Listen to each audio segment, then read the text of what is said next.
Loan पूरा हो गया है, किस्तें पूरी भर दी हैं, उसके बावजूद भी ऑटो पे एक्टिव पड़ा हुआ है, ऑटो पेमेंट नहीं हट रहा है।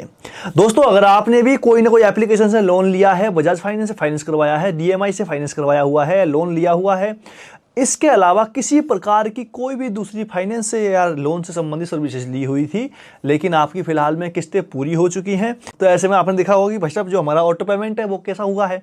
जब आप चेक करने जा रहे हैं तो देख पा रहे हैं कि भाई साहब ऑटो पेमेंट भी वैसा का वैसा पड़ा हुआ है। तो ऐसे में आपके मन में एक प्रश्न जरूर उठा होगा कि भाई साहब अब होना क्या है, नहीं समझे? तो चलिए दोस्तों, विस्तार से जानते हैं। मैं हूं धीरेन्द्र सिंह बिष्ट और आप अभी देख रहे हैं टेकनेट में। दोस्तों, बात सीधी सी है, जब आप बजाज से या कोई दूसरी भी कंपनी से फाइनेंस करवाते हैं या लोन लेते हैं, तब वो कंपनी क्या करती है, मतलब अपनी सुरक्षा के लिए आपके बैंक अकाउंट से एक ऑटो पेमेंट की रिक्वेस्ट सबमिट करती है, जो कि आपके बैंक में जाती है और एक ऑटो पेमेंट की जो प्रक्रिया होती है, साइकिल होती है, उसको स्टार्ट कर देती है। किसके ऊपर करती है? जब आप लोन लेते हैं ना, तो वो लोन अकाउंट के ऊपर वो प्रक्रिया शुरू होती है, समझे? वो लोन अकाउंट क्रिएट हो जाएगा, उसके बाद आपका जो ऑटो पेमेंट होता है वो उस लोन अकाउंट के लिए रिक्वेस्ट लगाएगा। वहां से ये जो लोन अकाउंट है ये रिक्वेस्ट लगाता है आपके बैंक में ऑटो पेमेंट के लिए। जब आपका लोन खत्म हो जाएगा, या ईएमआई खत्म हो रही है, लोन खत्म हो रहा है, कुछ भी हो जाता है लास्ट में, तो ऐसे में आपका जो लोन अकाउंट क्रिएट होता है वो भी ऑटोमेटिक क्लोज हो जाता है। जब लोन अकाउंट क्लोज हो जाएगा, तब ये लोन अकाउंट आपके बैंक अकाउंट को रिक्वेस्ट नहीं भेजने वाला कि भाई साहब आप पेमेंट कर दे।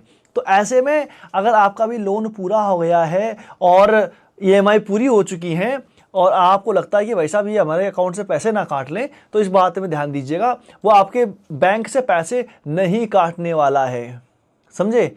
वो आपके अकाउंट से पैसे नहीं काटेगा। हाँ, वो अगर ऑटो पेमेंट पड़ी हुई है तो उसको पड़े रहने दो, लेकिन जो बजाज वाला है, जो डीएमआई है, जो भी आपकी कंपनी है, उसकी तरफ से ऑटो पेमेंट का जो फीचर होता है वो कैंसिल हो चुका होता है। आप जाके चेक कर सकते हो। जैसा कि आप देख सकते हो, हमने भी बजाज से ऑटो पेमेंट लगवाया हुआ था यहाँ पे, समझ गए? ये बजाज का लगा हुआ है फोन पे के अंदर हमारे, तो फोन पे के अंदर बजाज का लगा हुआ है। और अभी हम जो जा रहे हैं बजाज के अंदर ही, देखिएगा बजाज के अंदर जा रहे हैं। बजाज के अंदर जैसे जाएंगे हम लोग, यहाँ पे सर्विस में जाते हैं, सर्विस के ऑप्शन पे जाते ही हम लोग क्या देखते हैं, इधर प्रोफाइल के ऑप्शन में जाएंगे। प्रोफाइल के ऑप्शन जाते ही देखिएगा ई मैंडेट का ऑप्शन जैसे हम क्लिक करते हैं यहाँ पे, तो ई मैंडेट के ऑप्शन पे आप क्या देख पाओगे कि यहाँ पे कोई भी ई मैंडेट का ऑप्शन नहीं पड़ा हुआ है। जबकि जब तक ये लोन एक्टिव था तब तक हमने किस्तें भरते थे, तब तक यहाँ पे एक ई मैंडेट एक्टिव हुआ करता था, समझे? तो दोस्तों, इस प्रकार का फीचर ये देता है और ऐसे में आपको भी निश्चित हो जाना है, कोई दिक्कत नहीं है, पैसे नहीं कटेंगे। अगर आपको ज़्यादा ही मन में वहम आ रहा है और आपको चाहिए भाई साहब यार इसका सोल्यूशन चाहिए, तो जो जिस एजेंट ने आपका फाइनेंस किया था, ऑटो पेमेंट सेटअप किया था, उसको पकड़ लो, वही आपकी समस्या को हल करके देगा। या दूसरा ऑप्शन हो सकता है कि आपको अपने नेट बैंकिंग का यूज करके जो आपकी बैंकिंग में ऑटो पेमेंट रिक्वेस्ट लगी हुई है ना बैंक में जाके, तो वो रिमूव वहाँ से आपको करवानी होगी। इसके अलावा कोई दूसरा रास्ता नहीं है।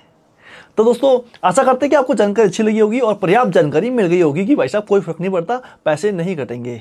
बाकी कोई दिक्कत हो तो नीचे कमेंट जरूर कीजिएगा। मैं हूं धीरेन्द्र सिंह बिष्ट और आपको चैनल सब्सक्राइब भी जरूर करना है।